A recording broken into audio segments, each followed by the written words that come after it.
ഇയ്യോബ് അധ്യായം 26. അതിന് ഇയ്യോബ് ഉത്തരം പറഞ്ഞത് എന്തെന്നാൽ, നീ ശക്തിയില്ലാത്തവനെ എന്തു സഹായം ചെയ്തു? ബലമില്ലാത്ത ഭുജത്തെ എങ്ങനെ താങ്ങി? ജ്ഞാനമില്ലാത്തവന് എന്താലോചന പറഞ്ഞുകൊടുത്തു?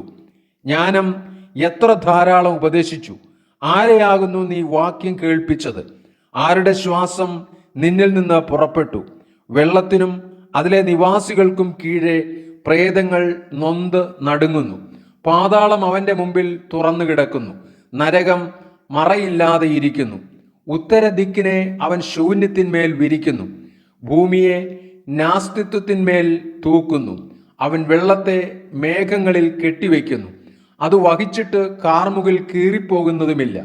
തൻ്റെ സിംഹാസനത്തിന്റെ ദർശനം അവൻ മറച്ചുവെക്കുന്നു. അതിന്മേൽ തൻ്റെ മേഘം വിരിക്കുന്നു. അവൻ വെളിച്ചത്തിന്റെയും ഇരുട്ടിന്റെയും അറ്റത്തോളം വെള്ളത്തിന്മേൽ ഒരു അതിർ വരച്ചിരിക്കുന്നു. ആകാശത്തിന്റെ തൂണുകൾ കുലുങ്ങുന്നു. അവന്റെ തർജ്ജനത്താൽ അവ ഭ്രമിച്ചു പോകുന്നു.